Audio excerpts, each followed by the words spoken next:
Assalamualaikum warahmatullahi wabarakatuh. Salam sejahtera untuk kita semua. Om Swastiastu, Namo Buddhaya, dan salam kebajikan. Pada kesempatan kali ini, yaitu sesi 5, kita akan sedikit membahas mengenai penggolongan hukum dan mazhab aliran hukum. Mengapa dikatakan sedikit? Karena dalam mata kuliah pengantar ilmu hukum ini, apa yang disampaikan terkait dengan penggolongan hukum dan mazhab hanyalah sebagai pondasi awal. Memperkenalkan kepada saudara-saudara, inilah hukum itu diklasifikasikan seperti ini dan mazhab-mazhabnya seperti ini yang akan saudara kenal dalam teori-teori hukum. Lebih detail terkait dengan mazhab ilmu hukum ini pada dasarnya akan dipelajari lebih dalam dan secara komprehensif pada mata kuliah tersendiri, khususnya bagi mereka yang mengambil prodi hukum, yaitu mata kuliah filsafat hukum. Baik, kita masuk ke penggolongan hukum. Penggolongan hukum itu apa penggolongan hukum itu? Kenapa perlu digolong-golongkan? Jadi pada dasarnya penggolongan hukum itu dilakukan oleh para ahli dengan mengklasifikasikan hukum berdasarkan kriteria tertentu. Tujuannya apa? Tujuannya yaitu memberikan pemahaman yang mendalam terkait bentuk dan jenis hukum demi pengembangan ilmu hukum di kemudian hari. Jadi sederhananya ketika eh, sudah melakukan klasifikasi terhadap bentuk jenis hukum yang ada di dalam masyarakat, yang hidup di dalam masyarakat, harapannya di kemudian hari itu dapat menjelaskan kepada masyarakat lebih mudah dan lebih sederhana menjelaskan kepada masyarakat, juga yang utama adalah demi kepentingan pengembangan ilmu hukum itu sendiri. Ilustrasi mudahnya mungkin jika kita mengacu pada klasifikasi pada ilmu biologi terkait dengan organisme. Anggaplah klasifikasi itu diklasifikasikan makhluk hidup itu terbagi menjadi beberapa golongan.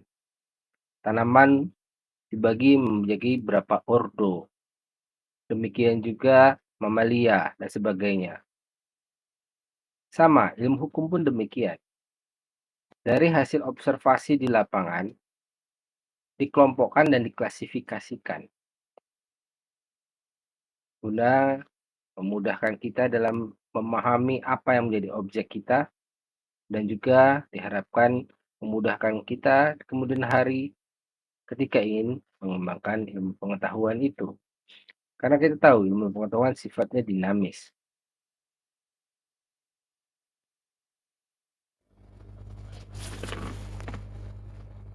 Pada dasarnya, klasifikasi dan penggolongan-penggolongan ilmu hukum ini untuk praktisi itu kurang aplikatif. Karena biasanya praktisi itu hanya melihat hasil jadinya saja. Apa yang dipikirkan para ahli menjadi suatu grand design itu digunakan secara praktis dalam kehidupan sehari-hari. Namun sangat aplikatif sekali penggolongan-penggolongan ini bagi kalangan saintis, terutama akademisi. Tanpa ini akan sulit kiranya untuk memahami secara dalam mengenai ilmu hukum dan juga pengembangan ilmu hukum di kemudian hari. Karenanya pula, bagi praktisi itu kurang aplikatif. Namun bagi saintis di bidang hukum, klasifikasi ini sangat membantu sekali dalam melakukan suatu penelitian bidang hukum di kemudian hari nantinya. Baik, lalu secara umum penggolongan hukum itu sendiri dapat kita klasifikasikan dibagi-bagi menjadi beberapa kelompok dengan kriteria tertentu yang oleh para ahli telah dilakukan. Jadi secara garis besar, ini sebenarnya banyak sekali pengelompokannya, Kriterianya itu banyak sekali, tapi di antara masing-masing kriteria itu saling terkait satu antara lainnya. Jadi tidak bisa terlepas begitu saja, klasifikasi, penggolongan ini, saling terkait antara satu dan lainnya. Di antaranya yaitu misalnya, penggolongan berdasarkan sumber dan bentuknya. Itu meliputi hukum tertulis dan hukum tidak tertulis. Lalu ada pembagian berdasarkan klasifikasi skop atau ruang lingkup berlakunya, ruang lingkup pengaturannya yang meliputi hukum publik dan juga hukum privat. Nah, kenapa saya katakan tadi di awal itu saling terkait? Jadi tidak berdiri sendiri, berdasarkan klasifikasi misalnya, berdasar sumber dan bentuknya, ada hukum tertulis ataupun tidak tertulis yang sangat berbeda atau terpisah dengan, ruang lingkup daripada hukum publik dan privat, tidak demikian. Kadang contohnya pun menjadi satu, sama.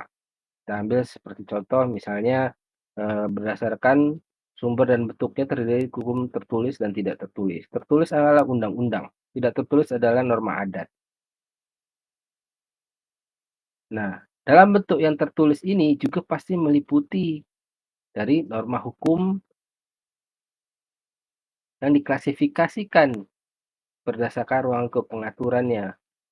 Contohnya, norma hukum tertulis hukum pidana yang merupakan bagian dari klasifikasi hukum publik. Kurang lebih seperti itu contohnya.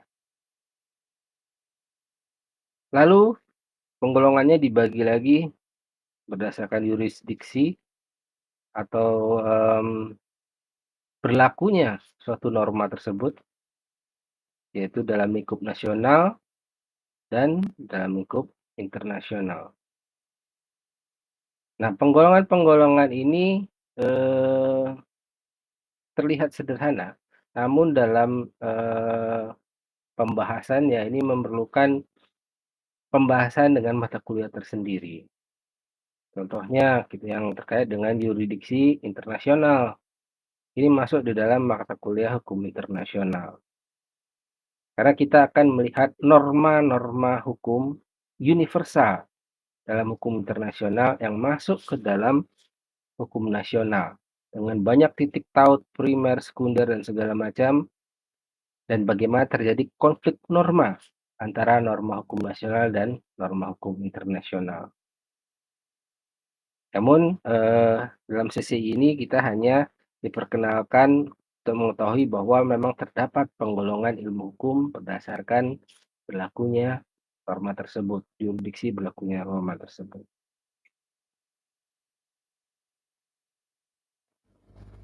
Lalu juga penggolongan itu dilihat dari kriteria masa berlakunya. Ada hukum positif yang kita sebut biasa dengan jus constitutum, ada juga hukum yang dicita-citakan yang biasa dikenal dengan jus constituendum. Apa saja pembahasan detailnya? Nanti kita akan masuk pada, garis besar pembahasan detailnya setelah, penggolongan ini. Berdasarkan fungsinya, ini dapat dibedakan menjadi hukum formil dan hukum material. Sebelumnya saudara pada sesi 3, sesi 4, sesi 2 setidaknya sudah mengenal apa yang dimaksud dengan sumber hukum formil dan sumber hukum material. Di samping itu juga saya juga sempat mendiskusikan di dalam forum diskusi dan mengemukakan dalam forum diskusi bahwa di dalam sumber hukum material dan sumber hukum formil itu terdapat hukum material dan hukum formil. Yang keduanya itu adalah sesuatu hal yang berbeda. Sumber hukum formil berbeda dengan hukum formil. Sumber hukum material berbeda dengan hukum material. Namun dari penjelasan tersebut, setidaknya saudara sudah punya gambaran apa sih yang dimaksud dengan hukum formil dan hukum material. Saya yakin saudara dalam mengemukakan diskusi sangat-sangat mendalami dan memahami apa yang dikemukakan. Baik, berdasarkan sumber dan bentuknya. Penggolongan hukum, norma hukum, berdasarkan sumber dan bentuknya, yang pertama adalah tertulis. Perlu ditegaskan bahwa pemahaman tertulis di sini yang dimaksud adalah ditetapkan, tercatat, dan diundangkan oleh lembaga resmi yang sah yang ditunjuk oleh masyarakat. Itu yang dimaksud dengan tertulis. Jadi, sebagaimana saudara pahami juga bahwa, pada sesi sebelumnya bahwa masyarakat itu, sebagai zon politikon, masyarakat itu membentuk komunitas, masyarakat itu berinteraksi antara satu dan lainnya, karena interaksi itu membutuhkan suatu rules, untuk agar tertib, damai, dan sejahtera, sehingga mereka pun untuk konsensus menetapkan rules itu membutuhkan suatu lembaga yang mereka tunjuk sendiri, yang mereka angkat sendiri sebagai lembaga syah yang mewakili mereka dan berwenang, anggap aja sebagai legislatif. Karenanya, lembaga yang demikian itu yang dianggap mempunyai kewenangan, kapabilitas, dan kompetensi untuk membuat satu rules yang disepakati bersama secara tertulis. Ini yang dimaksud secara tertulis di sini ya. Jadi kata kuncinya adalah tercatat, tertulis, diundangkan, dan dilembagakan secara resmi oleh lembaga yang sah. Contohnya apa ya? Seluruh peraturan perundang-undangan. Rata-rata seluruh peraturan perundang-undangan, hukum positif yang berlaku pastilah tertulis. Terlebih, peraturan perundang-undangan, hukum yang berlaku itu dibuat oleh negara. Sangat tidak mungkin negara membuat satu rules yang tidak tertulis. Karena apa? Karena demi kepastian hukum. Dan banyak alasan lainnya tentunya. Di samping alasan akademisi untuk melakukan suatu penelitian hukum. Lalu yang kedua, yaitu bentuknya yang tidak tertulis.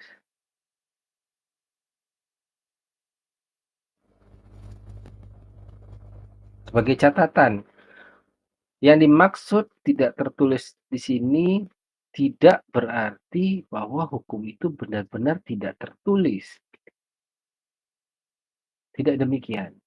Beberapa di antara hukum-hukum, norma, eee, sorry, beberapa di antara norma-norma adat itu ada yang tertulis juga. Demikian juga dengan norma agama. Namun, beberapa para ahli tidak mengklasifikasikan ini sebagai bentuk dari norma hukum yang sifatnya tertulis. Karena pemahaman tertulis itu tadi yang seperti yang saya kemukakan adalah resmi, lembagakan, konsensus, kekuasaan itu tadi. Di luar itu tidak tertulis. Nah, sebagai catatan, jadi supaya tidak membingungkan, bahwa sebenarnya di dalam norma adat, norma agama juga terdapat suatu rules yang tertulis, tapi dianggap tidak tertulis. Seperti itu.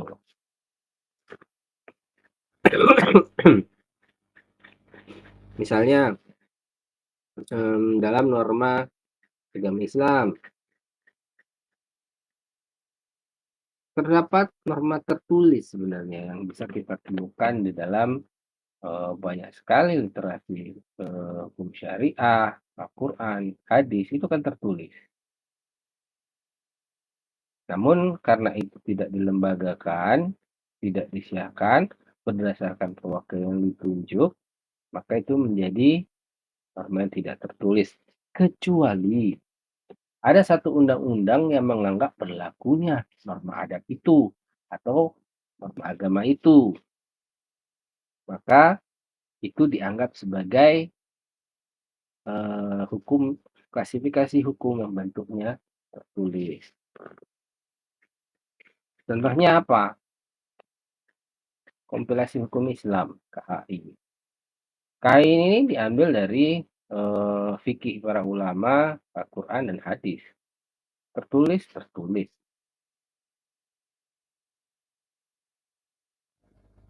Namun em, ketika ia tidak diakui oleh suatu norma hukum sebagai rules yang berlaku, maka sifatnya klasifikasinya menjadi norma yang tidak tertulis. Tapi ketika itu diakui oleh, anggaplah KHI ini diakui oleh Undang-Undang Nomor 1 Tahun 74 tentang perkawinan, karena di dalam KHI juga mengatur bagaimana, siapa saja yang menikah, yang boleh menikah antara, laki-laki dan perempuan yang beragama Islam, ada rules-nya di situ. Itu diakui oleh negara dalam Undang-Undang Perkawinan 174, yang mana akhirnya norma tersebut menjadi bagian dari norma hukum tertulis. Catatannya, jika itu tidak dinormakan berdasarkan norma hukum, maka akan tetap menjadi bagian klasifikasi organ hukum tidak tertulis.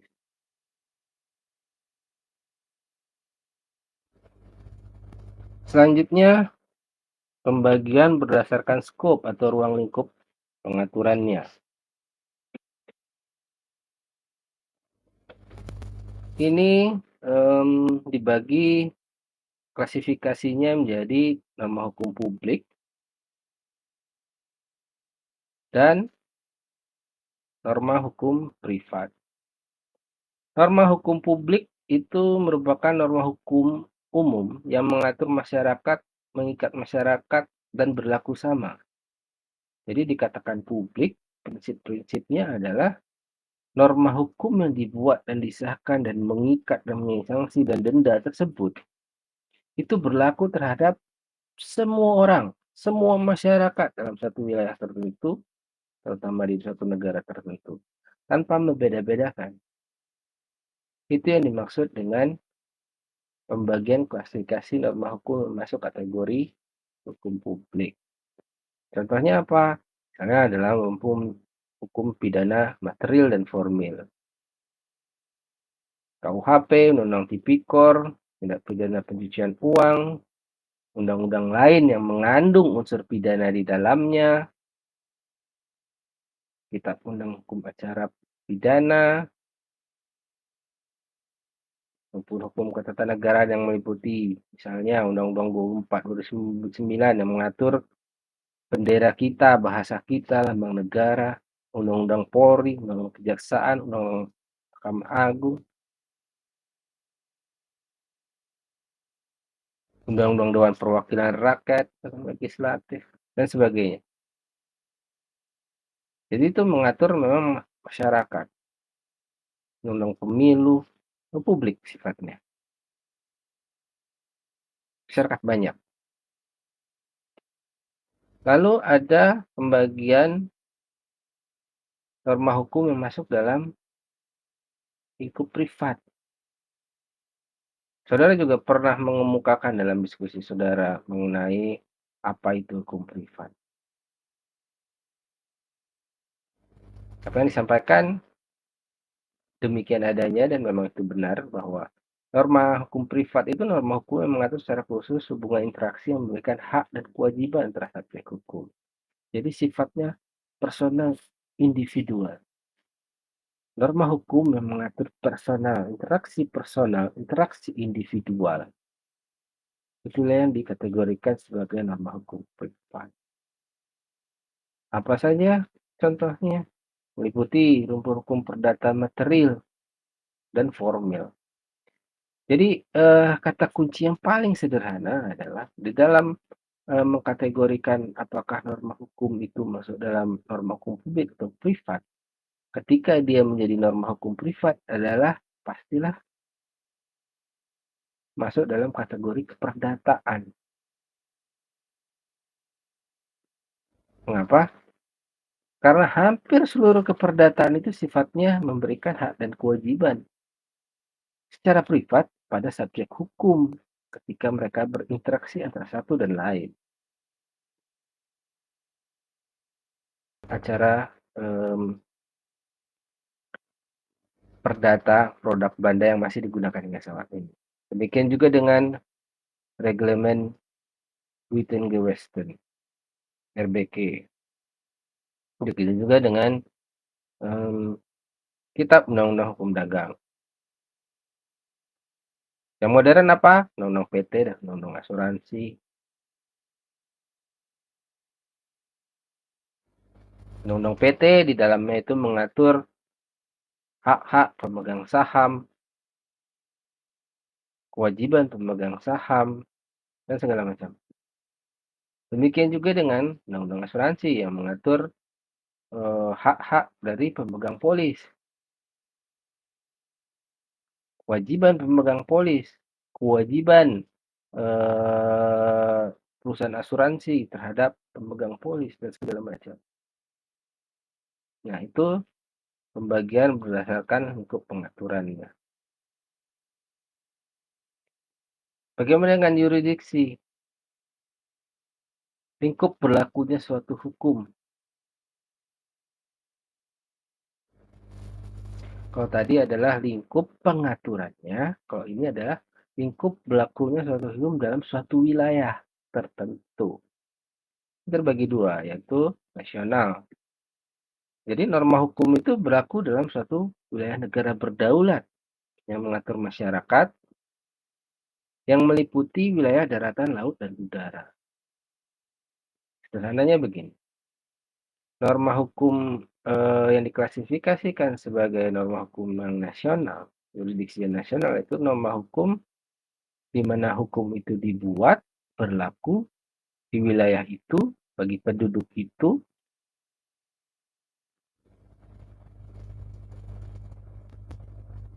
untuk kurun waktu tertentu.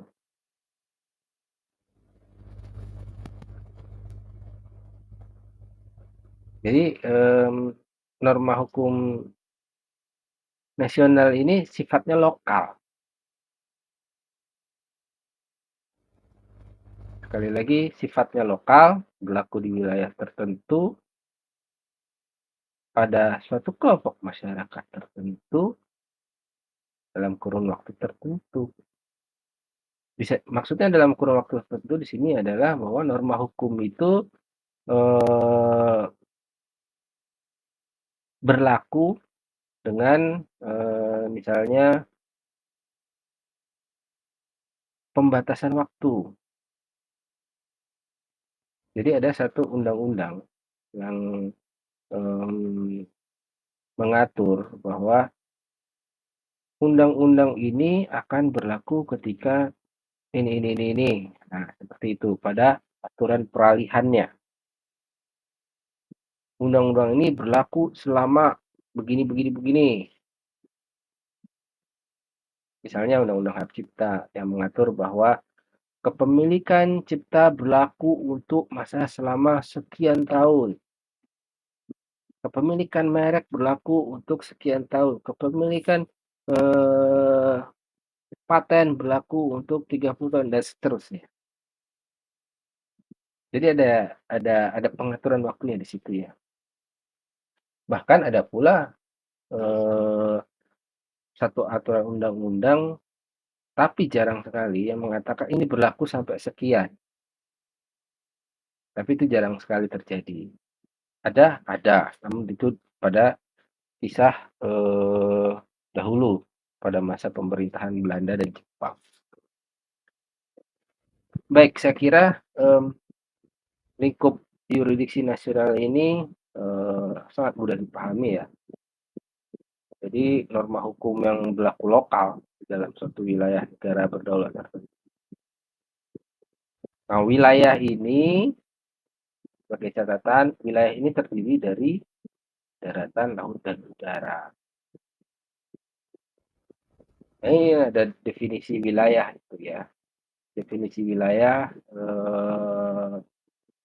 yang sudah dikonvensikan secara internasional, disepakati secara internasional sebagai norma hukum yang berlaku universal terkait dengan wilayah suatu negara, meliputi wilayah daratan, laut, dan udara, angkasa.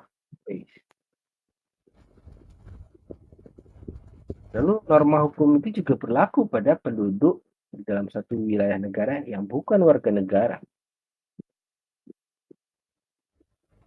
Misalnya warga negara asing di Indonesia, di Bali. Meskipun mereka warga negara asing, ketika mereka berada di Indonesia, maka norma hukum yang berlaku di Indonesia pun berlaku bagi mereka.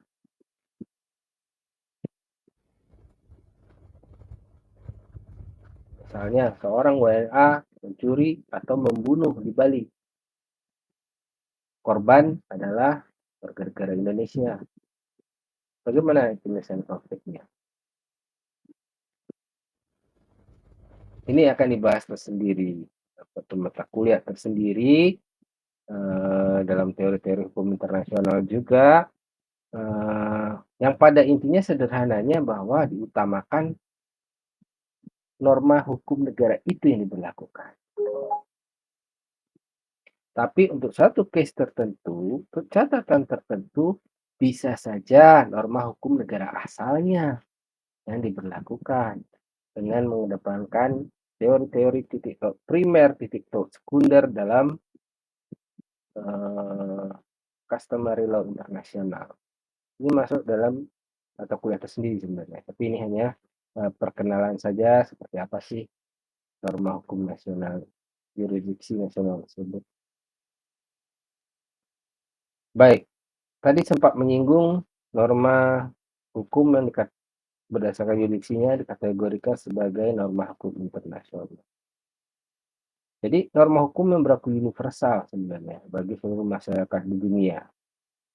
Ciri utamanya adalah ketika dia menjadi norma hukum yang universal, berlaku bagi masyarakat di dunia, berlaku bagi subjek hukum internasional, tentu saja subjek hukum internasional ini termasuk di dalam mata kuliah tersendiri di bidang hukum internasional.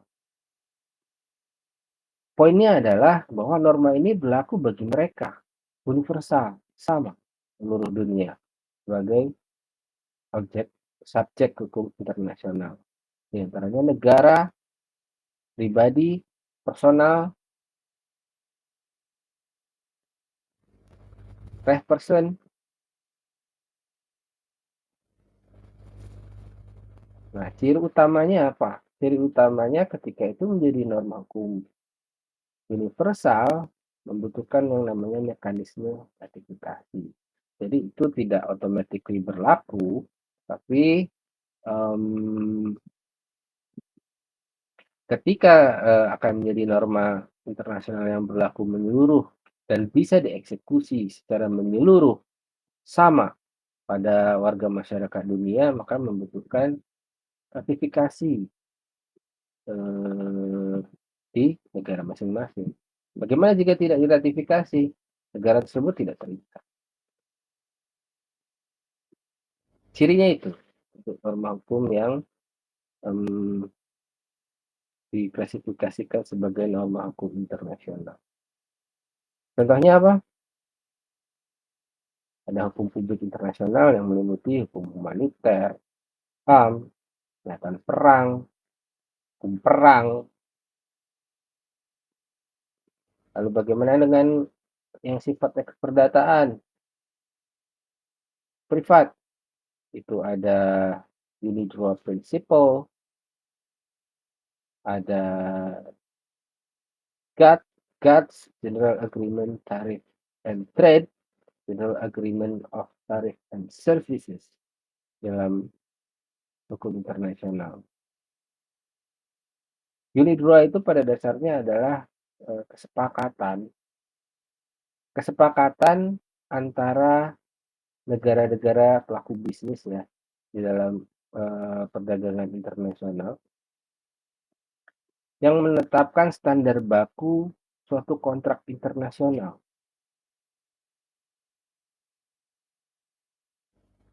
Nah, kalau yang sifatnya kontrak lokal itu kan mudah, ada masalah tunggu, tunduk pada hukum lokal, pilihan domisili hukumnya jelas, penyelesaian sengketanya di pengadilan mana atau arbitrase dipilih dalam kontrak lokal.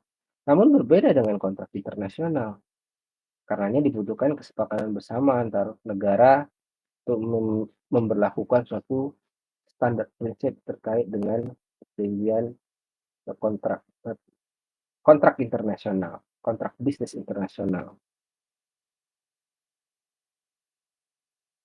Jadi, ketika negara-negara itu, anggaplah Indonesia bersama Malaysia, duduk bersama dalam forum UNIDROIT ini, menyepakati bahwa ketika nanti ada konflik antara pebisnis di Malaysia atau, person individu perdata di Malaysia, individu perdata di Indonesia, person di Malaysia, person di Indonesia, ketika terjadi konflik, pilihan hukum mana yang diberlakukan sebagai suatu standar? Anggaplah tidak diatur dalam agreement-nya, kontraknya.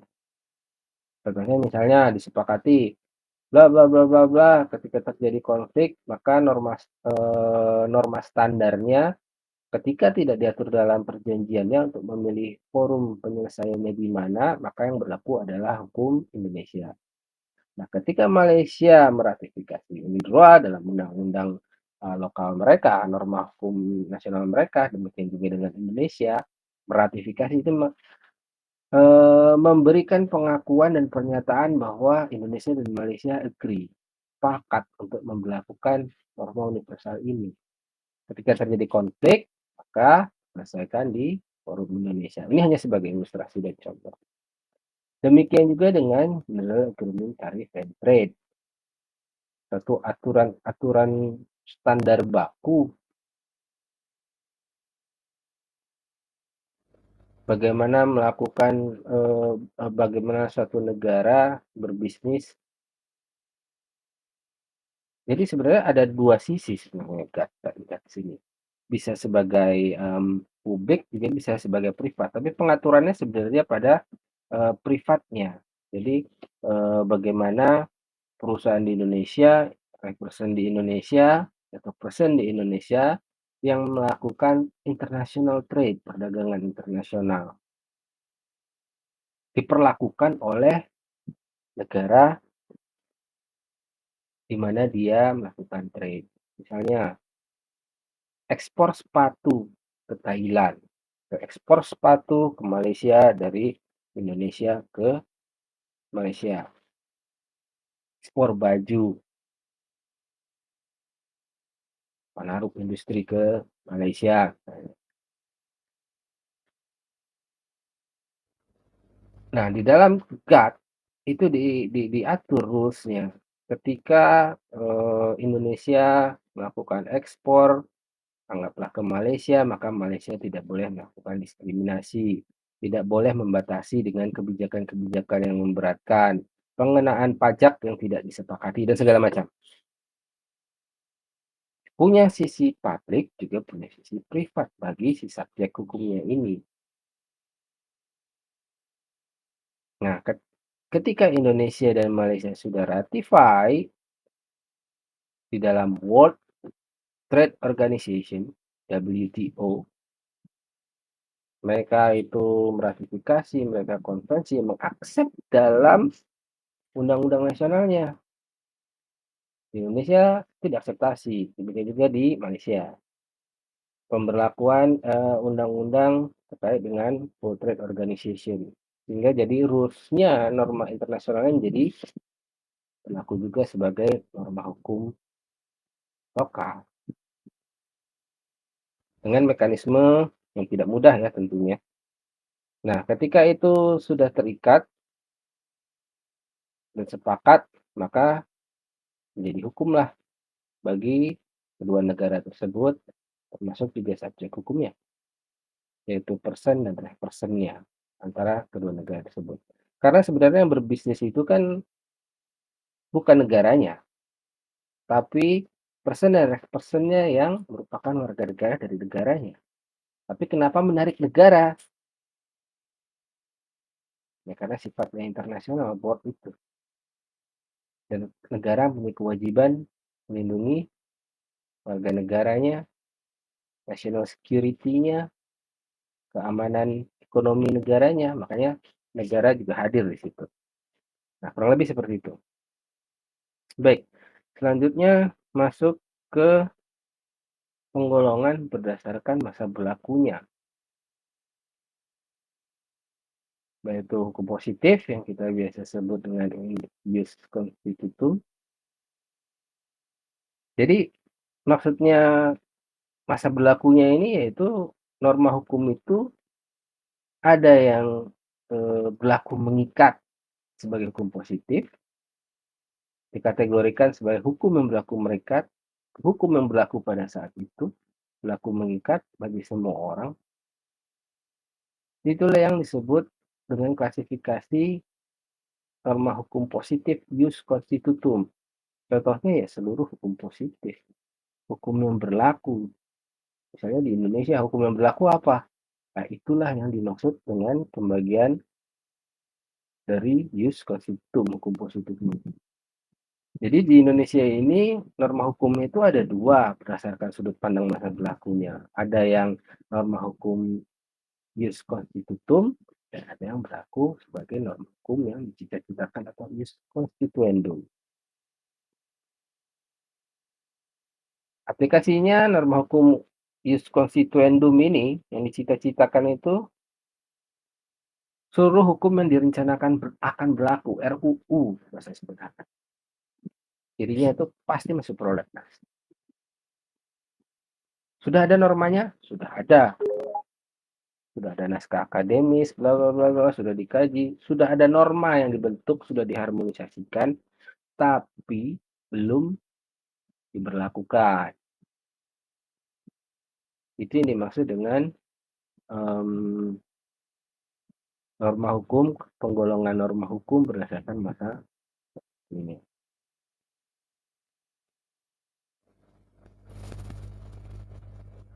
Penggolongan norma hukum juga dilihat diklasifikasikan oleh para ahli berdasarkan fungsinya. Ada yang berfungsi sebagai hukum formil, ada juga yang berfungsi sebagai material. Nah, sebagaimana saudara sudah pahami bersama, fungsi sebagai hukum formil itu yaitu norma hukum tersebut berupaya mengatur bagaimana menegakkan norma hukum material. Contohnya apa? Contohnya tadi RBG, Kitab Undang-Undang Hukum Acara Perdata, KIR, Presiden Indonesia Reglement, Indonesia Reglement, KUHP, Hukum Acara Pidana, Undang-Undang Pembentukan Peraturan Perundang-undangan, dan banyak lagi. Jadi intinya ada hukum, norma hukum yang berdasarkan fungsinya itu diklasifikasikan sebagai hukum formil, yaitu norma hukum yang mengatur bagaimana menegakkan, mewujudkan norma hukum material, bagaimana caranya. Ilustrasinya kalau dalam KUH pidana misalnya, dalam hukum materialnya itu mengatur dilarang membunuh, ataupun membunuh dan sebagainya. Nah, ketika peristiwa hukum itu terjadi, bagaimana penegakan hukum materialnya?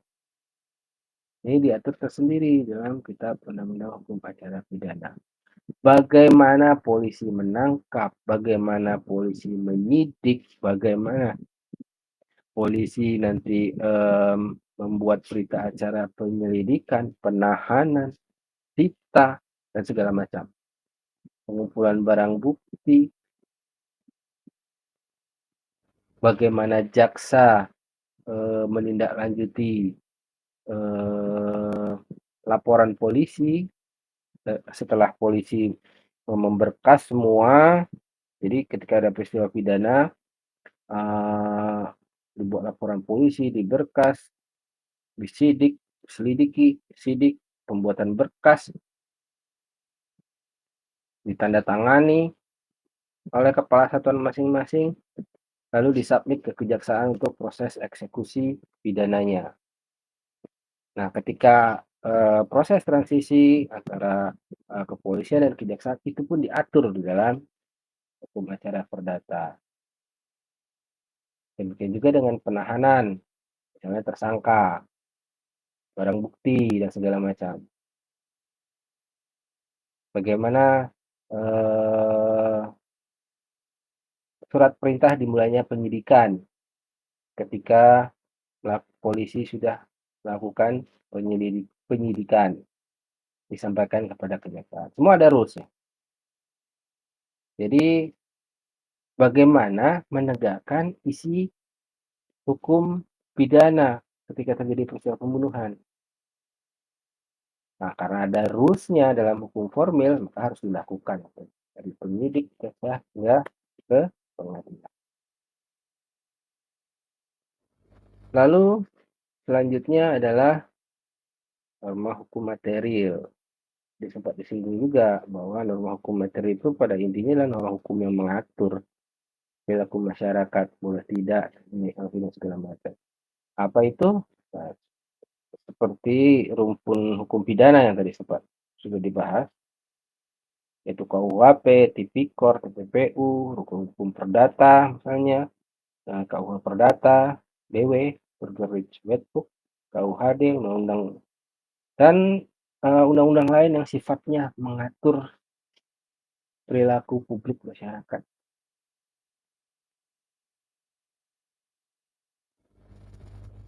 Baik, kurang lebih itu tadi perkenalan ya. Jadi sebenarnya itu memperkenalkan saja sifatnya. Bahwa, hukum itu dapat diklasifikasikan, hukum itu dapat digolong-golongkan untuk memudahkan kita memahami hukum, untuk memudahkan, kita juga, melakukan pengembangan hukum di kemudian hari. Dengan klasifikasi-klasifikasi tersebut, harapannya yang utama adalah, hukum, ilmu hukum pastinya berkembang dan menjadi lebih baik, dengan tujuan utama adalah kedamaian, kesejahteraan. Sebagai, pengantar penggolongan-penggolongan tersebut dalam mata kuliah pengantar ilmu hukum ini tidak membahas secara detail lebih dalam, nanti itu masuk di dalam pembahasan tersendiri, baik ada di mata kuliah Sistem Hukum Indonesia, khususnya bagi mereka yang mengambil prodi hukum. Tapi setidaknya ini, pengenalan lah, bahwa di, tidak hanya di Indonesia, eee norma hukum di dunia manapun itu bisa diklasifikasikan dan dibagi-bagi berdasarkan kriteria-kriteria tertentu yang ditetapkan oleh para ahli tersebut. Baik, sekarang kita lanjut ke mazhab atau aliran hukum. Jadi mazhab atau aliran hukum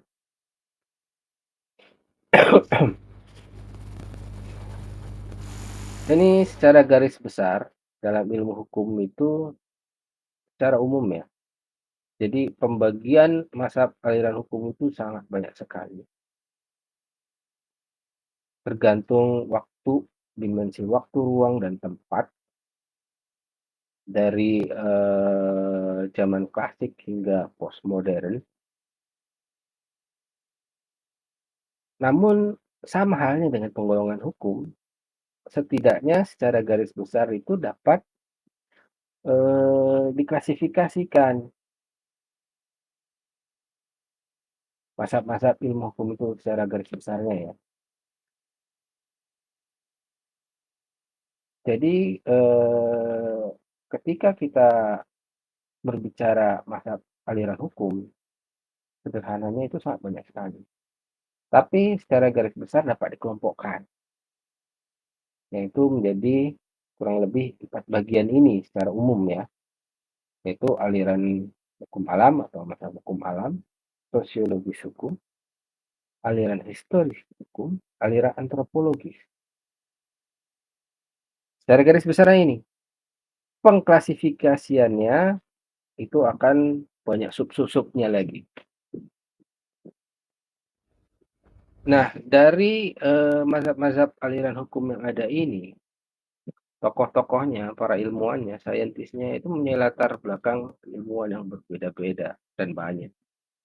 Ada yang berlatar belakang ilmu alam, seperti kita kenal Aristoteles, tidak hanya ilmu alam, filsafat juga. Ada yang berlatar belakang sosiologi, kita ambil contoh Emil Durkheim. Ada yang berlatar belakang antropologi, psikologi dan segala macam sebagaimana kita sudah membahas pada sesi satu sebelumnya.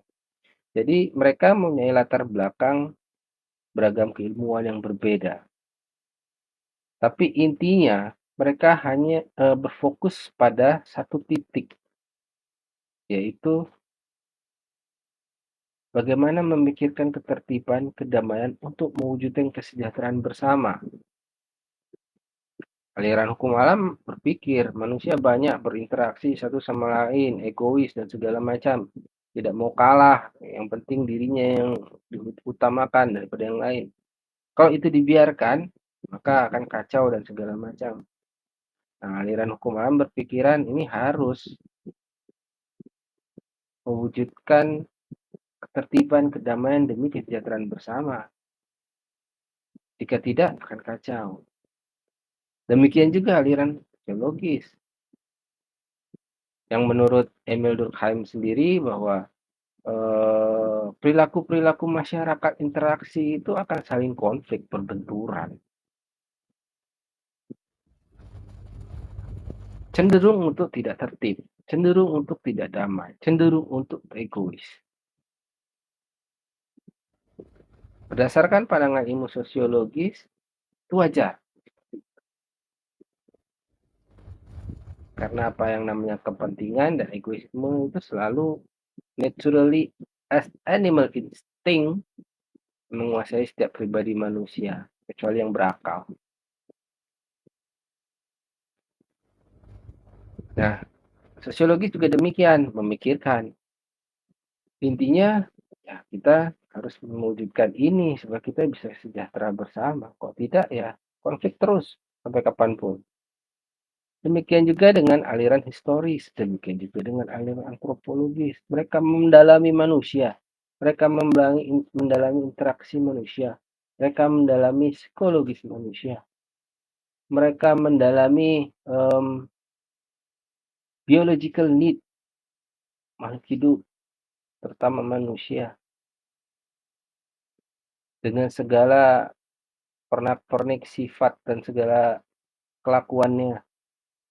Tujuannya mereka mempelajari itu apa? Ini kesejahteraan bersama, kedamaian, ketertiban.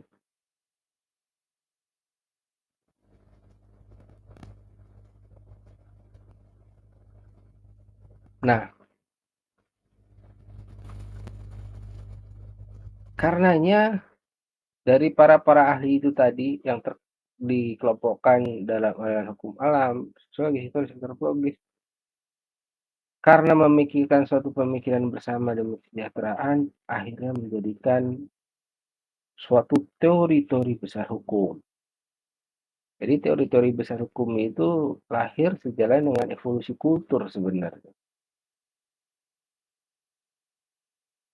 Pada saat hukum alam, empirik, mendalami manusia begini, begini, begini, mengenai makhluk hidup begini, dibutuhkan rules, wahyu adalah rules, raja adalah rules, dan segala macam. Demikian dengan aliran sosiologis. No, wahyu bukan rules dan segala macam. Komunal adalah rules, interaksi adalah rules, sosial masyarakat adalah rules yang harus apa, diterapkan norma rules yang mengikat. Demikian juga dengan aliran mereka-mereka yang masuk dalam kategori historis dan antropologis. Nah, karena pergeseran-pergeseran itu, karena bukan pergeseran, karena evolusi-evolusi, keilmuan, budaya, kultur, historis, dan segala macam, dengan tujuan memikirkan apa yang namanya kedamaian, ketertiban, sejahtera, akhirnya lahirlah the grand theory of law itu, teori besar hukum itu. Tentu teori ini lahir tidak dalam waktu singkat, tapi ribuan tahun lamanya. Nah, teori-teori besar hukum tadi yang lahir itu, sejalan dengan evolusi kultur, ini pun masih dibagi lagi, dapat digolongkan lagi, yang menurut saya itu bisa terbagi menjadi 3 bagian utama timeline-nya, yaitu klasik religio yang meliputi natural law, teori hukum alam yang sangat populer ya. Natural law dan teori hukum alam itu sangat populer di dalam teori hukum dan juga non hukum.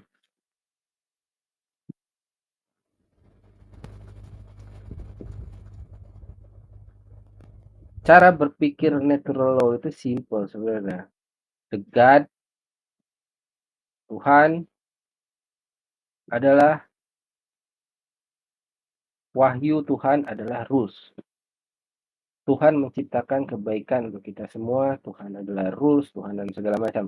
Karenanya ikutilah rules, rules, rules. Ya, begitulah kurang lebih.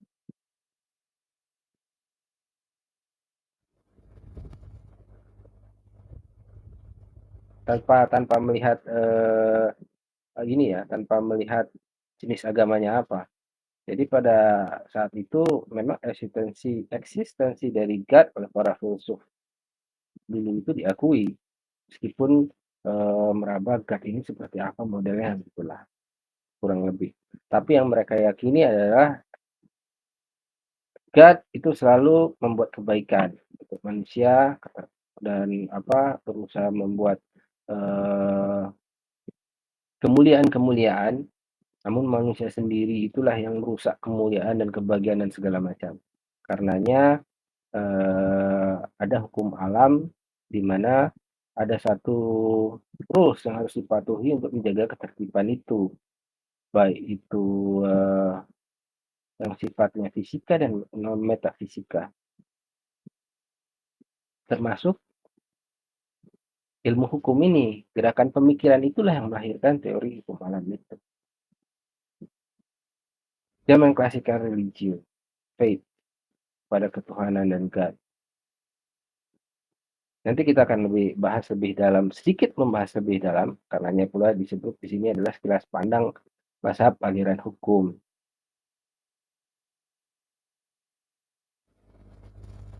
Baik, yang kedua itu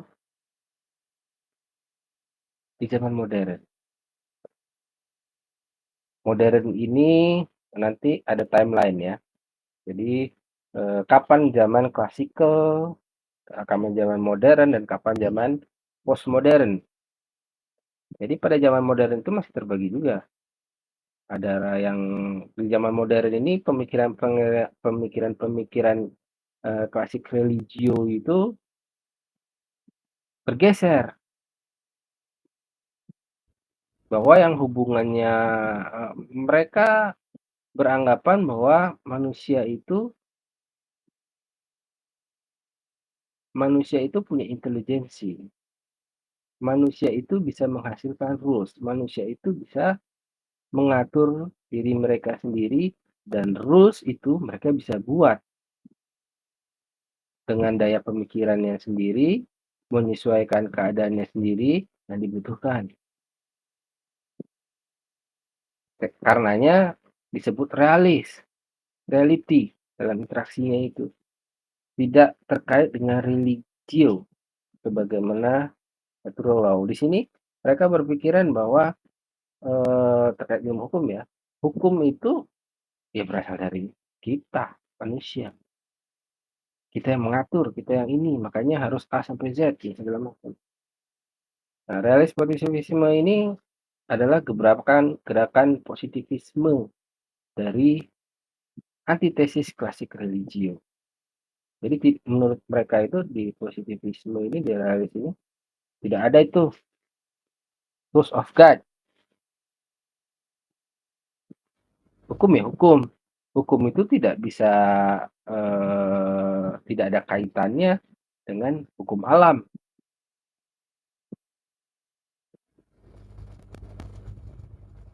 Itu positivisme. Positivisme masih dibagi, positivisme klasik dan teori hukum murni. Jadi positivisme ini meskipun mereka beranggapan tidak ada campur tangan Tuhan, tidak ada ini, tapi mereka mengakui etika. Beberapa pengikutnya ya, tidak semua, tapi beberapa pengikutnya itu masih mengakui etika, masih mengakui klasikal religius secara tidak sadar. Bahwa benar salah itu sebenarnya naturally born. Itu mereka ini apa, mereka itu masih mengakui itu. Meskipun mereka merasa dirinya, oh tidak ada kaitannya, ya pokoknya kita sendiri yang membuat, kita yang memikirkan, kita yang mengatur. Tidak ada itu namanya rules of God atau intisari dari God. Mereka antitesis terhadap klasik religio. Kenapa? Karena ketika zaman klasik religio ini, karena God adalah segalanya dan beranggapan bahwa raja adalah perwakilan Tuhan, karena biasanya pada klasikal religio itu, penerima wahyu, nabi-nabi dan segala macam itu biasanya, eee, biasanya ya, jadi saya katakan biasanya, namun tidak semuanya, perwakilan-perwakilan itu dianggap sebagai perwakilan Tuhan, raja yang dianggap membawa wahyu.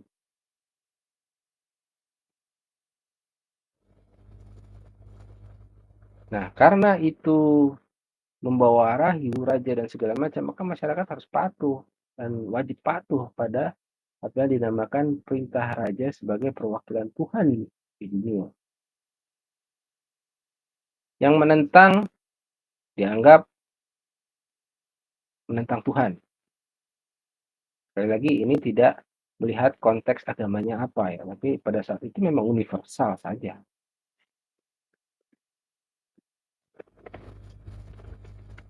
Nah, karena hal yang demikian lama-lama raja itu bersifat tirani seenaknya ya. Saya kan penerima wahyu Tuhan.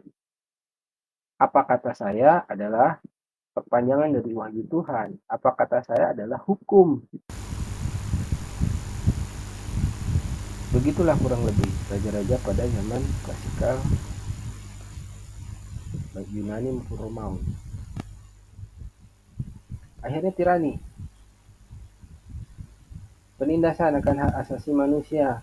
Seorang raja pada zaman Yunani atau Romawi bisa seenaknya aja merenggut apa menjadi hak setiap orang.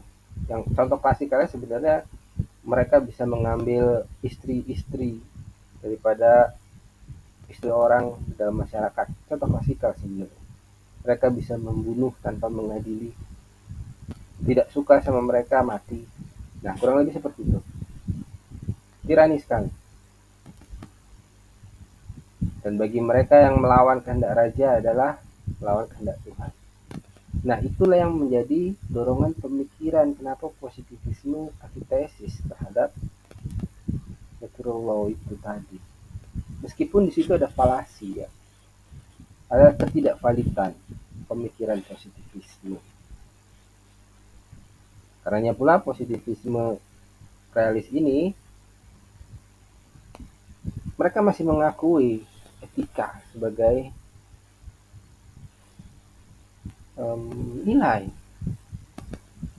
yang hadir kodrati. tapi mereka tidak mengakui kenapa itu kodrati. Siapa yang menciptakan program-program kodrati itu? Tidak ke situ mereka. Itu di situ falasinya.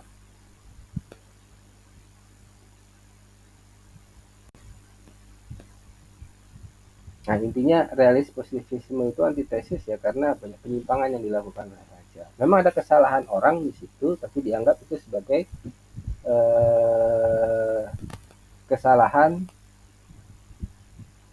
alam dalam mengatur manusia. Begitulah kurang lebih. Siapa tokohnya?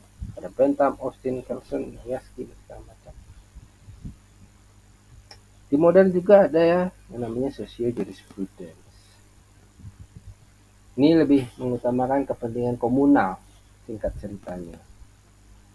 Socio jurisprudence itu. Emil Durkheim, sosiolog, Karl Marx ini adalah Karl Marx ya, yang betul-betul mengemukakan teori of law, teori of economy, Karl Marx yang saudara kenal. Jadi yang diutamakan adalah komunal. Hukum itu ya untuk community, hukum itu untuk komunal, kepentingan bersama, bla bla bla bla, dan segala macam. Jadi nilai-nilai itu harus mendasarkan pada komunal, kepentingan komunal. Bagi sosiologis terutama Karl Marx, itu tidak ada individu yang melebihi komunal. Karenanya itu komunis, komunis komunal, community, kepentingan bersama. Tidak ada orang boleh lebih tinggi daripada community. Tidak ada orang lebih menguasai daripada community. Hukum dasarnya seperti itu. Makanya gerakan-gerakan hukumnya pun harus mendukung community.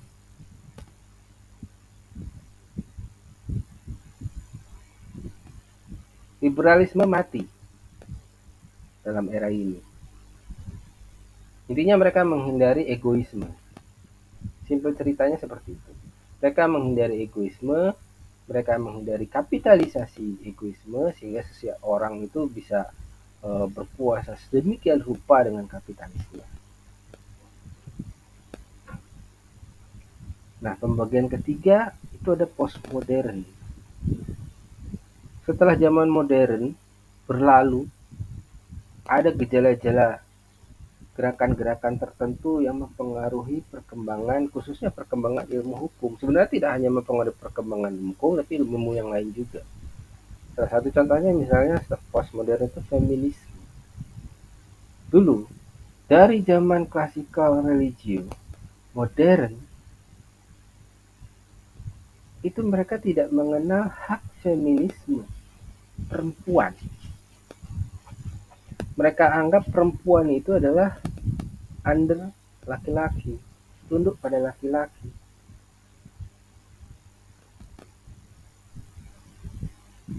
Karena ada gerakan yang dinamakan feminisme yang pada intinya adalah bahwa perempuan itu mempunyai hak yang sama sebagai manusia dengan laki-laki.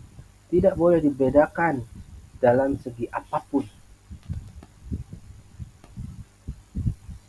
Nah, gerakan-gerakan feminisme ini juga mempengaruhi perkembangan ilmu hukum, di mana hukum yang pada saat itu hanya berpihak pada laki-laki, akhirnya menggeser, berubah memberikan hak-hak pada perempuan. Misalnya contoh di kita ini sekarang tenaga kerjaan misalnya. Salah satu sedikit dari apa yang diserap dari gerakan feminisme. Perempuan dibolehkan untuk cuti hamil, cuti masa haid yang lebih banyak waktunya dibandingkan laki-laki. Menghapus diskriminasi gender. Perempuan bisa jadi pemimpin. Di dalam perusahaan tidak boleh ada satu aturan bahwa jabatan ini untuk laki-laki, jabatan ini untuk perempuan. Tidak boleh begitu. Semua sama. Nah, itulah akibat dari gerakan evolusi kultur itu. Ada critical legal studies selanjutnya. Critical legal studies ini tokohnya banyak sekali yang pada intinya ingin menceritakan bahwa seluruh legal studies, ilmu hukum, pembelajaran ilmu hukum itu diprotes oleh golongan-golongan ini terkait dengan keajegannya, eksistensinya. Apakah memang sudah betul seluruh teori yang ada, ilmu yang ada dari zaman klasik religio, postmodern, itu benar-benar mewakili yang namanya keadilan, bisa mewujudkan kesejahteraan. Itu dikritik habis-habisan oleh kelompok critical legal studies ini. Jadi suatu gerakan baru di situ nanti.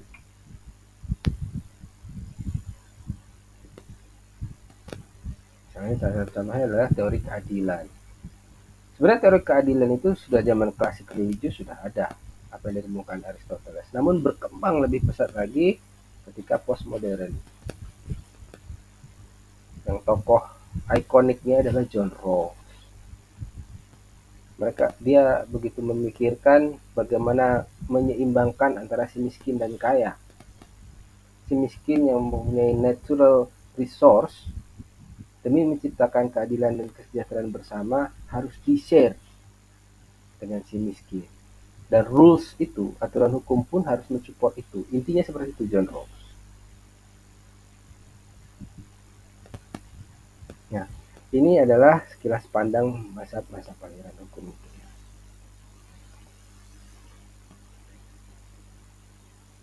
Baik, ini merupakan periode waktu perkembangan aliran teori hukum yang sempat saya singgung tadi pada saat pembahasan klasifikasi aliran teori hukum tadi. Yang paling tua memang natural law. Natural law itu berlangsung sangat lama sekali, kurang lebih itu dimulai dari 400 tahun sebelum Masehi, before Christ era atau before Christianity, before century. Banyak sekali mendefinisikan BCE, tapi intinya sebelum perhitungan Masehi, sebelum perhitungan tahun 0 Masehi, 400 tahun sebelum Masehi. Natural law itu berkembang. Itu pun dibagi lagi, ada periode Yunani klasik, kerajaan Roma, Republik Roma, kerajaan Roma. Roma itu sudah memerintah ribuan tahun dengan berbagai bentuk sistem pemerintahannya karena diprotes bla bla bla bla, seperti itulah. Jadi ada bergolak juga di Roma itu. Natural law berkembang di situ. Ketika tahun 1800 dimulailah enlightenment, pencerahan. Ini yang tadi saya sebutkan bahwa mereka antitesis terhadap natural law yang dibodoh-bodohi oleh apa yang namanya raja mewakili Tuhan, wahyu dan segala macam. Mereka tidak memandang ada falasi personal di situ, yaitu raja yang menyalahgunakan nama Tuhan untuk kepentingan pribadinya. Jadi zaman sekarang ini sebenarnya tidak berbeda dengan ribuan tahun yang lalu ya. Dia menggunakan falasi itu, tapi positivisme itu, kaum positivisme itu tidak melihat falasi itu. Intinya ketika kamu mengatasnamakan Tuhan, bertindak sewenang-wenang, hukum adalah kamu dan segala macam, saya nggak mau tahu. Saya nggak peduli dengan itu semua.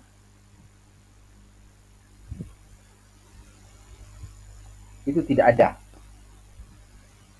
Mereka menghapuskan natural law, part of God-nya. Mereka beranggapan bahwa kita manusia, kita punya freedom, kita punya pemikiran yang realistis, kita bisa membuat sesuatu menjadi lebih baik dan memikirkan lebih baik untuk bersama. Jadi gak usah bawa-bawa yang namanya perintah Tuhan, wahyu Tuhan, raja. Itulah kurang lebih antitesisnya di pencerahan itu. Apakah ini ada kaitannya dengan perkembangan etisme? Ya, betul. Ada dengan perkembangan itu.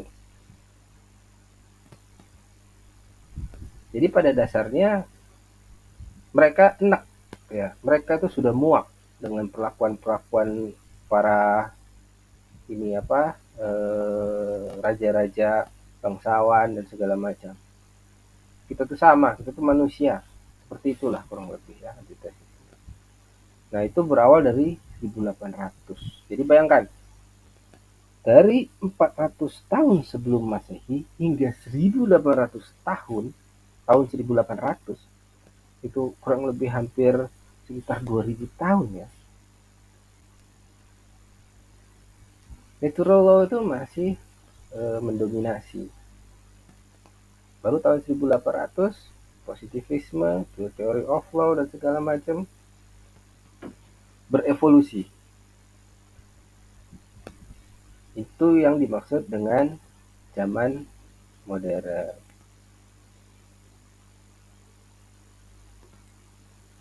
Nah,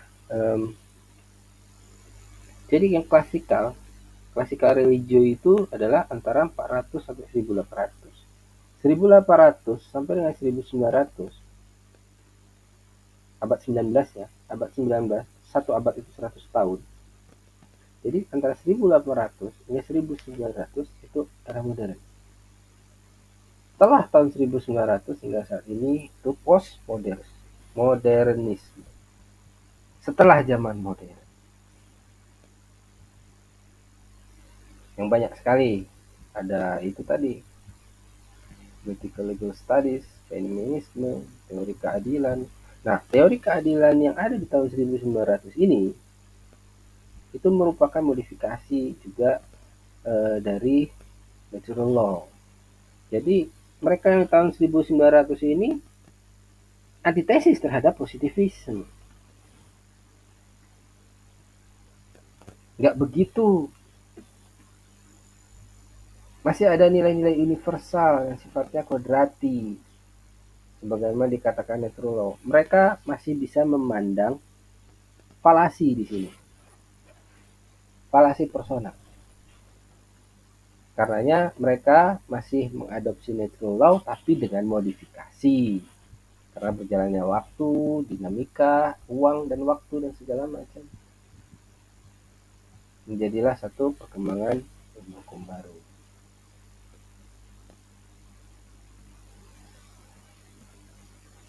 Baik, ini sekilas pandang terkait dengan teori hukum alam ya.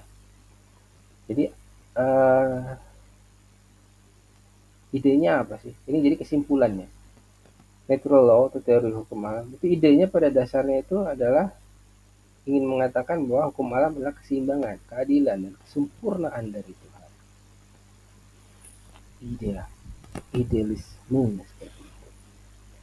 Hukum alam, baik fisika maupun metafisika, non eksakta, berlaku universal, bernilai sama di seluruh dunia. Etika atau moral adalah bagian dari hukum alam, dan karenanya ilmu hukum sebagai bagian dari hukum alam metafisika harus bersandar pada etika moral. Sekali lagi harus bersandar pada etika moral kalau ingin tercipta kesempurnaan, keadilan, kesejahteraan. Itu teorinya. Pemimpin raja adalah perwakilan Tuhan dalam menjalankan perintah hukum Tuhan di dunia. Pemimpin atau raja, jadi bisa raja, bisa juga pemimpin. Tapi biasanya pada zaman klasikal itu berdasarkan historikal, catatan-catatan religi, catatan-catatan sejarah, para penerima wahyu itu biasanya pemimpin. Para penerima wahyu sebagian adalah raja kecil, kelompok raja, sultan.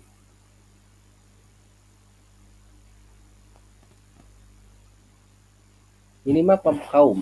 Tapi biasanya kelompok kaum ini akan berkembang jadi satu komunitas yang lebih besar. Seperti kelompok komunitas yang lama-lama akan menjadi suatu state, negara yang sederhana.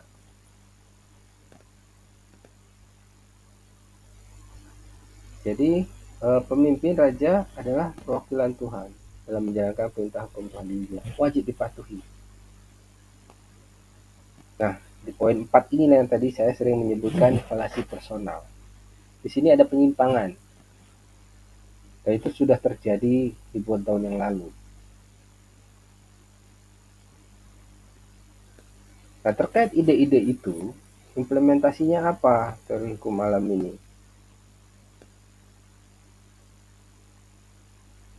Jadi hukum alam itu punya sifat universal sama. Jadi antara kelompok masyarakat di sana, state negara di sana, apalagi yang dalam kanker ya, dalam penguasaan atau kolonialisme, itu rulesnya sama, nggak berbeda.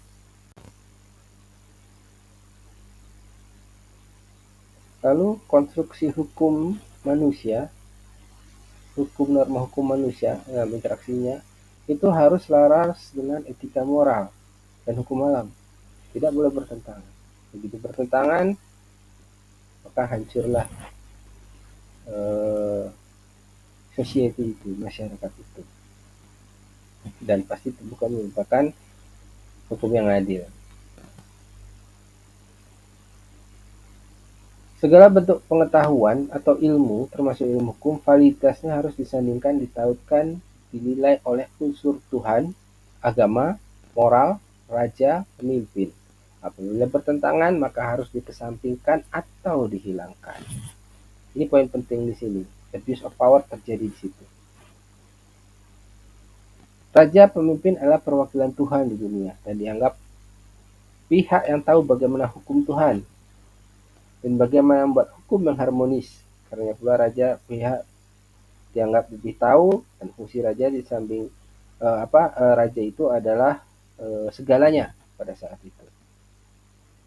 Raja itu adalah eksekutif, sekaligus yudikatif, sekaligus legislatif. Mandat raja adalah segala-galanya. Kamu diadili oleh raja, diputuskan oleh raja,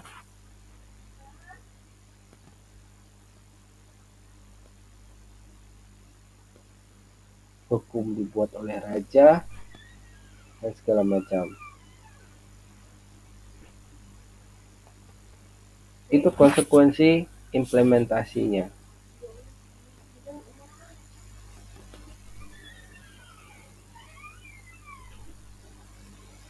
Lalu apa fungsinya? Apa sumbangsihnya teori hukum alam ini?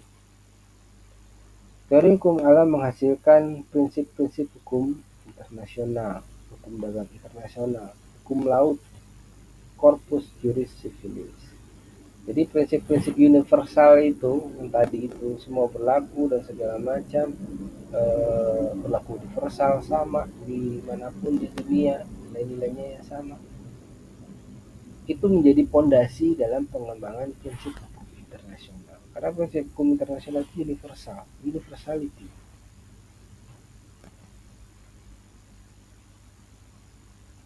Hukum dagang internasional. Ketika trade suatu negara dengan negara lain itu hukumnya bersama, rulesnya sama. Hukum laut, pembagian wilayah dan segala macam, nilai yang sama.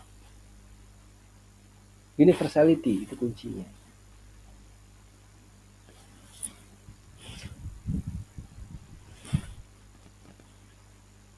Jadi sekali lagi, karena universality itu, karena mempunyai keselarasan, kesamaan, kemudahan dalam penerapan,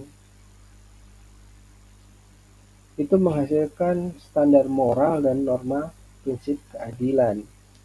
Standar moral yang hampir sama, yang akan memberikan sumbangsih pada norma prinsip keadilan. Sekali lagi, memberikan sumbangsih kepada norma prinsip keadilan yang universal sifatnya.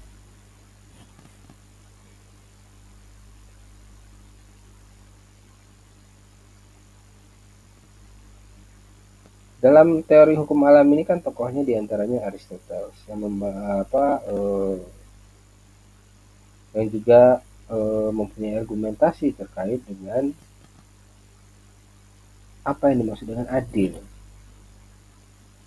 Keadilan itu tidak harus sama rata, tapi juga dikenal dengan keadilan yang sifatnya distributif.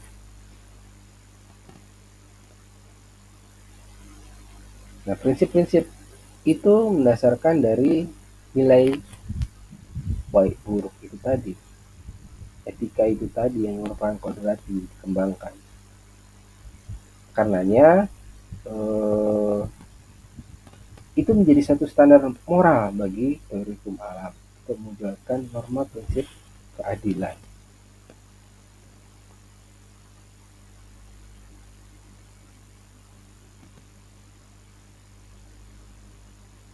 Baik, kita masuk ke positivisme atau hukum positivis. Idenya apa? Hukum adalah hukum positif, empiris, dapat diobservasi, dan non-metafisika serta tidak universal. Karena menurut hukum positif, komunitas di sini berbeda dengan komunitas di sana. Komunitas di sini berbeda dengan negara di sana yang menghendaki custom yang berbeda. Karena tidak boleh universal menurut hukum positif. Positivis. Yang utama adalah hukum harus terbebas dari validasi unsur Tuhan, agama, dan moral, kewahyuan, pemimpin atau raja. Konstruksi pembentukan hukum dan analisa terhadap hukum harus melihat keadaan hukum itu sendiri dengan tidak memasukkan unsur lain di luar hukum.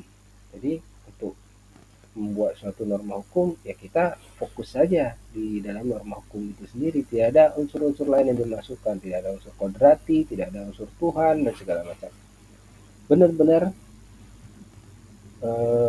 hanya berpikiran bahwa realis, positivis, ketika masyarakat itu menghendaki suatu keadilan, komunitas masyarakat menghendaki suatu keadilan, maka ciptakanlah keadilan itu sedemikian rupa di dalam lingkup masyarakat itu,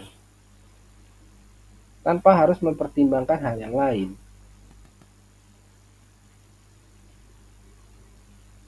Tidak ada faktor lain, kecuali apa yang dipikirkannya.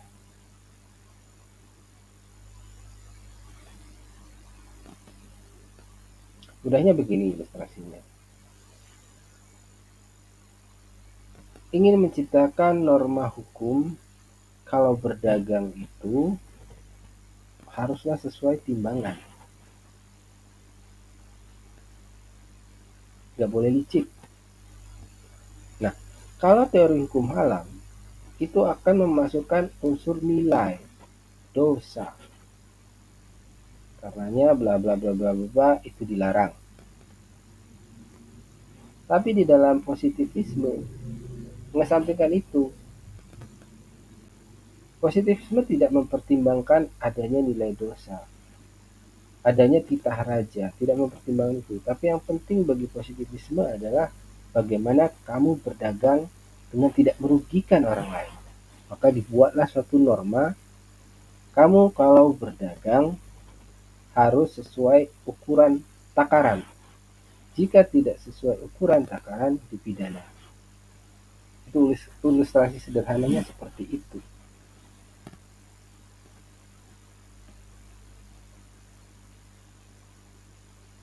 Apakah sesederhana itu? Tidak juga penerapannya nanti. Ketika dinamika waktu berjalan, dinamis berjalan, positivisme masih bisa dikritik. Ini akan didalami dalam filsafat hukum sebenarnya, tapi ini hanya sebagai sekilas pandang saja ya, pengetahuan cara berpikir konsep dari positivisme itu seperti apa.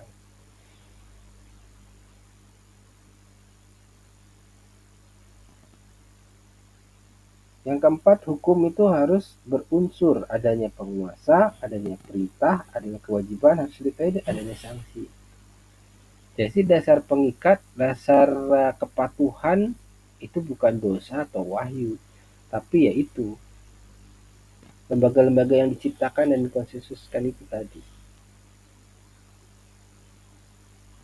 Tapi apakah menjawab dengan adanya yang tadi, yang poin 4 ini, dapat menjawab norma hukumnya adil?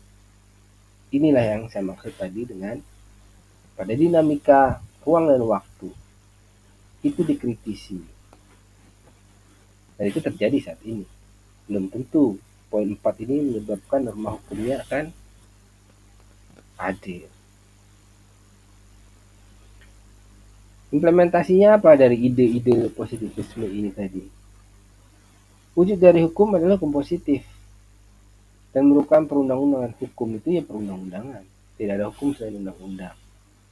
Hukum dibuat oleh manusia untuk manusia melalui perangkat yang ditunjuk sebagai fungsi legislatif dan pemimpin penguasa diangkat oleh manusia itu sendiri sebagai penguasa.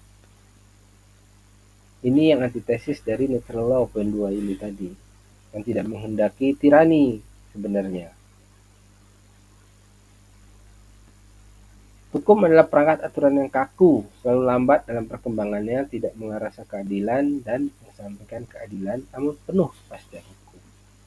Konsekuensi dari pelembagaan yang tepat tadi, kepastian hukum itu terjamin. Jadi tidak ada sesuatu yang tidak pasti. Pasti, sudah ada rules-nya. Kalau begini begini, kalau begini begini, begini begini, begini begini. Tapi apakah itu adil? Belum tentu.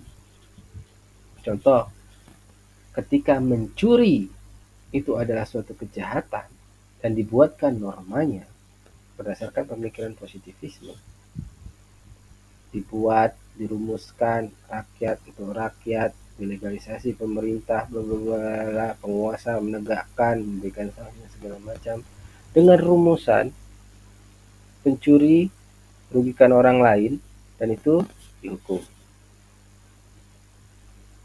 Maka konsekuensinya adalah semua pencuri dihukum. Itu yang menjadi pasti. Tidak ada pencuri yang tidak akan dihukum. Lalu bagaimana dengan mencuri ketika dia lapar? Mencuri ketika dia terdesak? Mencuri ketika itu menjadi kebutuhan dasar esensi di mana dia harus hidup. Banyak contoh kasusnya, seperti pencurian kakao ya, oleh seorang janda tua dan juga ibu yang hidup di bawah garis kemiskinan. Apakah dipidana? Menurut positivisme iya, tapi apakah adil? Belum tentu itu merupakan suatu keadilan. Itulah yang dikritisi.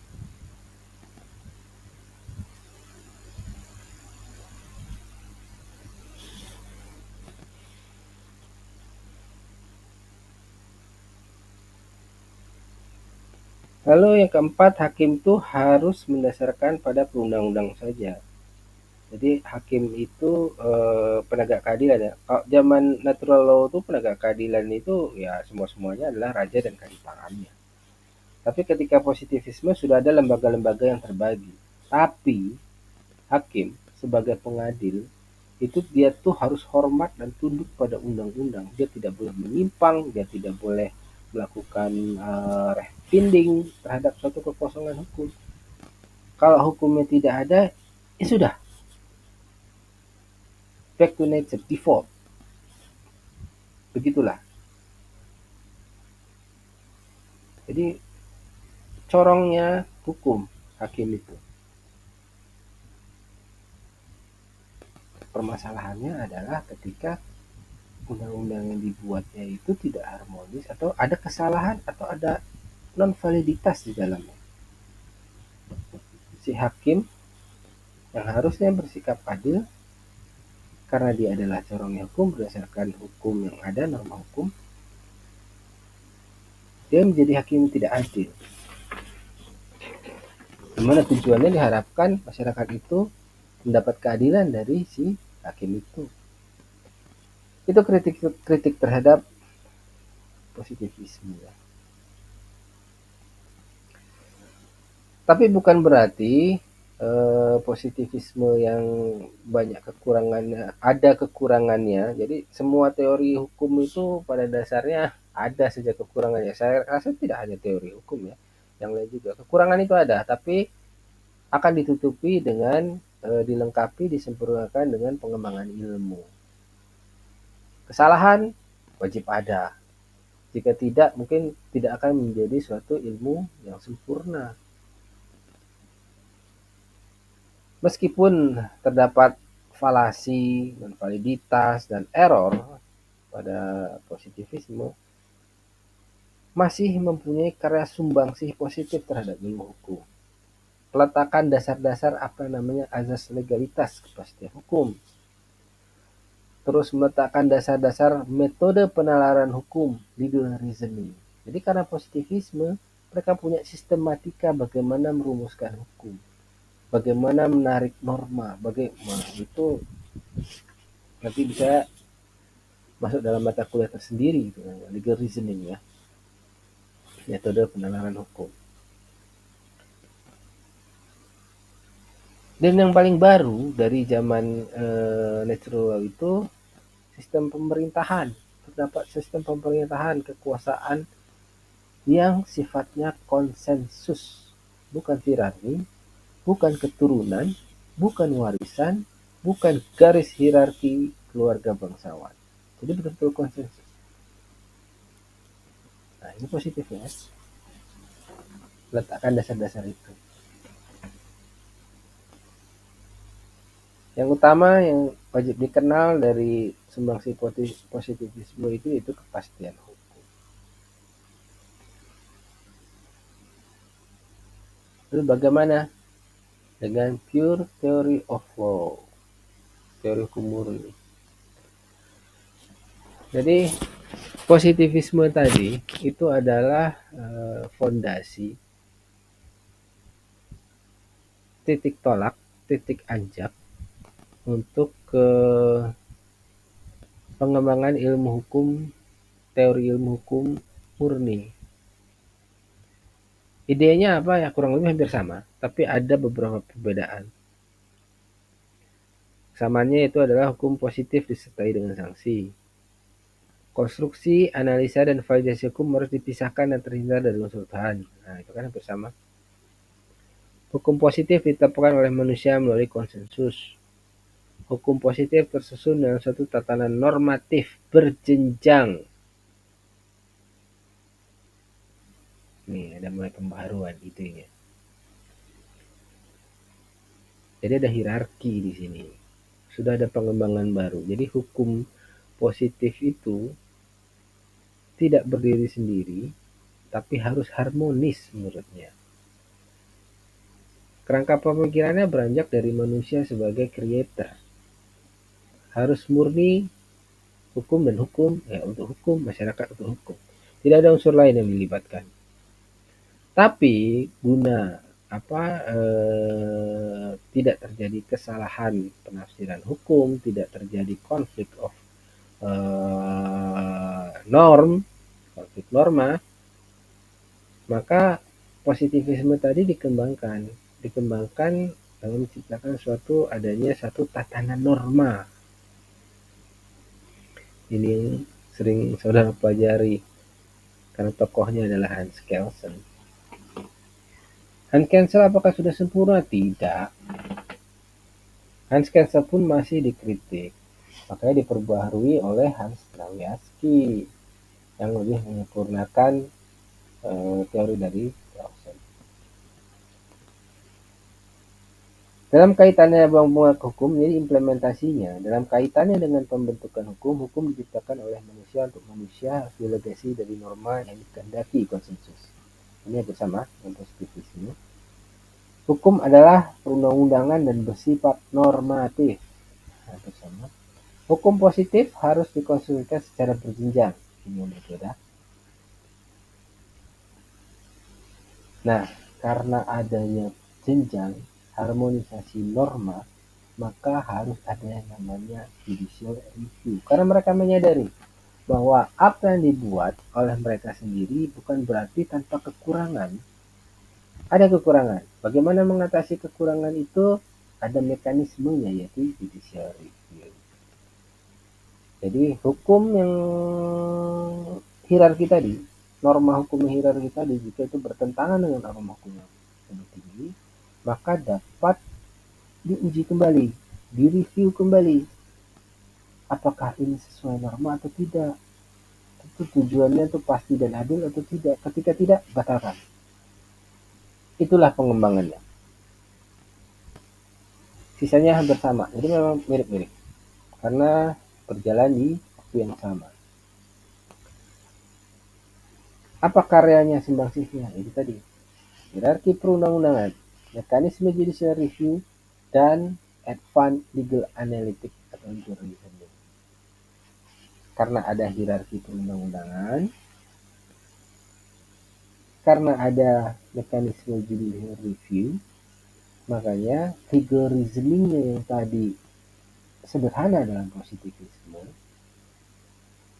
menggunakan rasio legal yang sederhana, menjadi lebih kompleks di dalam konseptualisme teori murni ini. Ini nanti dipelajari secara khusus juga ini sumbangannya, yaitu logika. Ada khusus untuk logika hukum, yaitu hampir sama dengan rumusan di dalam ilmu eksakta. Namun nilai dari rumusan itu adalah rules yang dibuat. Jadi agak lebih kompleks dari eksakta sebenarnya. Eksakta itu punya nilai pasti. Sedangkan ini nilainya adalah ditentukan oleh konsensus. Jadi ketika merumuskan 1 tambah 2 sampai dengan 3, 1 itu mempunyai nilai konsensusnya apa, 2 mempunyai konsensusnya apa, sama dengan hasilnya berapa. Sama-sama menggunakan logika. Tapi agak sedikit berbeda pada ilmu hukum rumusannya. Makanya berkembanglah legal atau analytic reasoning yang lebih advance.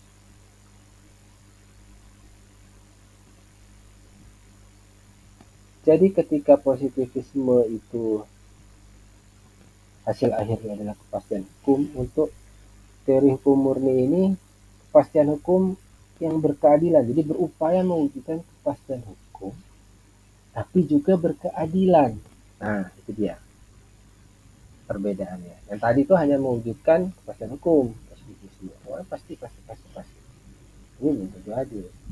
Nah, di teori ini teori hukum murni ini, teori of law ini, dia mewujudkan kepastian hukum juga, cuma lebih memperhatikan keadilan dengan mekanisme tadi.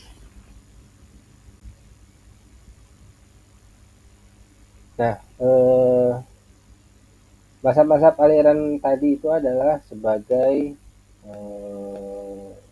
pengenal ya pada saudara terkait aliran-aliran hukum, apa penggolongan-penggolongannya berdasarkan timeline, pengenal dan pengantar pada saudara. Oh, ternyata ilmu hukum itu teorinya seperti ini, begini dan begitu. Nah, lebih dalamnya di mana? Lebih dalam, komprehensif dan pembahasan detail itu ada di dalam mata kuliah filsafat hukum. Ini biasanya untuk prodi ilmu hukum ini akan mendekati pada penulisan karya ilmiah bidang hukum. Harus diperkuat untuk teori-teori ini karena itu adalah sebagai landasan batu berpijak dalam suatu penelitian teori mana yang akan digunakan untuk menghasilkan suatu pengembangan ilmu hukum baru yang sudah hampir 200-300 tahun ini belum ada sesuatu yang baru ya. Ya, semenjak John Rawls yang agak sedikit eye catching ya apa yang dikemukakan oleh John Rawls itu terkait theory of justice pada tahun 1900-an. Baik ya, kurang lebih itu yang merupakan akhir dari sesi 5 ini. Saya yakin saudara masih mempunyai semangat untuk belajar. Saya yakin saudara masih mempunyai mmm, rasa keingintahuan yang luar biasa, dan juga saya yakin saudara masih mempunyai keinginan untuk membandingkan satu referensi dengan referensi lain. Akhir kata, Assalamualaikum warahmatullahi wabarakatuh.